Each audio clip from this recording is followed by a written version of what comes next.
What's going on, everyone? This is Badass Veer, and today I'll be taking a look at the Marvel Legends Infinite Series or the Spider-Man Legends Infinite Series Speed Demon. This is a pretty, I don't know if it's really a long-awaited figure. I'm sure he was just kind of picked out of the handbag of villains that haven't been made yet for Spider-Man. He's shown up more recently in the Superior Spider-Man, or I think it was the Superior Foes of Spider-Man, which I didn't read, but we did get 2 figures out of this wave that were in that series, which is cool because I think we're getting pretty close to having all the villains from that series, or from that comic. But he is a pretty old character as far as I know. He's been through the 90s as far as I can remember, but I don't really know the character too much, so I can't really tell you. But I gotta say, this is a really cool figure. Definitely a very good match for this figure.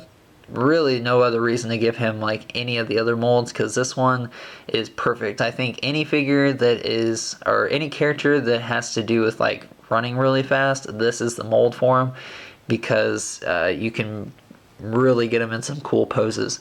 And I think it helps too with the fact that they gave him the little karate chop hand from the Iron Fist figure to make it look even better like he's running, because you can get some pretty slick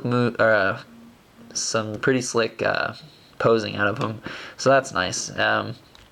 If only they'd make a Quicksilver, a new version of him with this figure, that would be perfect, but they probably won't. Anyways, looking at the figure, I think he's pretty cool. I'm really digging the paint on him. It seems like it's mostly just molded plastic, but then in some, they've got like the gold lightning painted on, and then like this upper piece, while it is painted, I'm pretty sure it's painted, because I can't see how they would mold it red, but they did the smart thing on this, and which is excuse me, which is what confuses me about the Spider-Man figures, is because it looks like they had to have painted this top part blue over the red, which makes way more sense because this blue is way darker than red, so obviously painting over red is a lot easier than painting over blue. So I don't see why they don't do this with Spider-Man figures, because this is a perfect example of how good the paint could be if they would just do that. Because I think while it is pretty flat, it still is very nice looking. I like the way it looks, and like the colors are pretty spot on, and there's no weird like bleeding of colors through the other colors, so that's really nice. I love it when they do it right. But then you got the Spider-Man figure, which is red over blue plastic, and it just does not come out that good.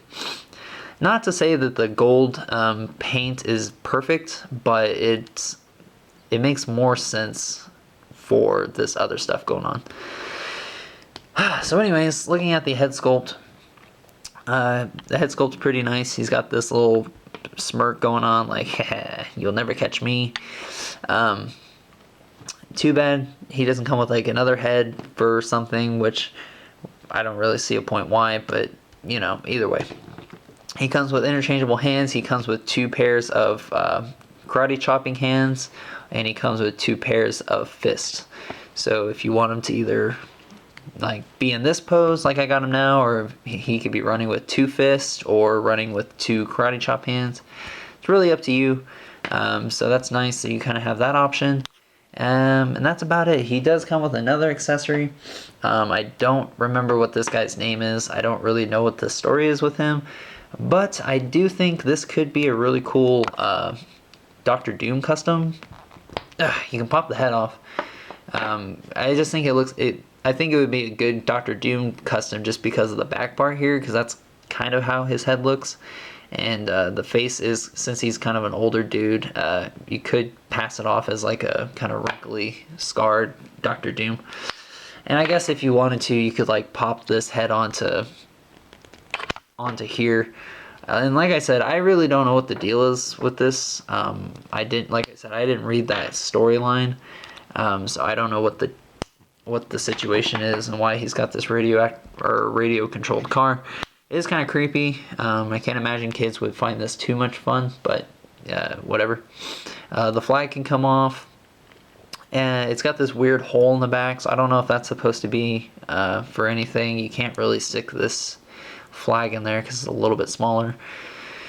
So there's that, and overall I guess the car is, I guess, okay looking. The wheels don't turn, and then there's really no detail on the wheels. So yeah, it's pretty much just a radio car with a guy's head on it. So there's that.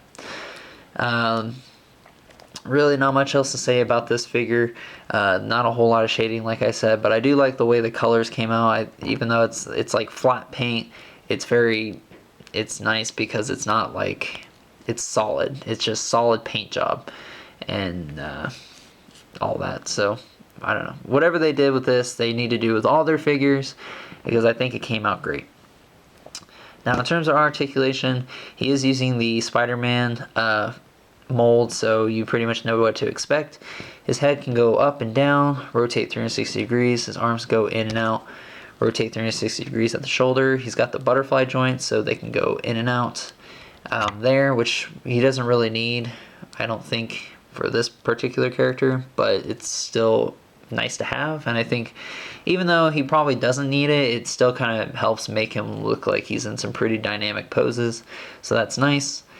However, the only complaint I have with this butterfly joint on the figures is that it seems like sometimes it's really stiff and other times it's really loose, so I feel like it could easily break, and I'm pretty sure it's literally just being held on by like a little peg on the bottom. So that's it's a little worrisome, but as long as you don't like pull on it too hard, I think you're fine. Anyways, he's got double jointed elbows, he's got a hinge in the wrist and a rotation. He's got an ab crunch, which goes forward and back, rotates at the waist. His legs can go forward pretty high. It doesn't really go back, but they do go out and in. Rotates at the upper part of the thigh here. Double jointed knees, hinge in the foot, as well as an ankle pivot. And that's it. I guess if you want to see the articulation on this, he's just on a ball joint, so his head can move pretty much anywhere. Even though it seems kind of pointless, but I'll have to look into that and see. But anyways, guys, that's my review. Stay tuned for more figure reviews coming out of this wave. If not, whatever ones are left, I think I have just the Lady Beetle, but all the other ones should be out, so go check those out if you have not yet. Check out my upcoming videos for the Captain America series whenever that comes out. And I have some customs that I'm working on. If you guys care to see those, I can make videos on that and kind of show you them. They're not the best, but at least they're decent enough that I would be kind of that I'm kind of proud of making them. But anyways, thanks for watching, guys, and I will talk to you later.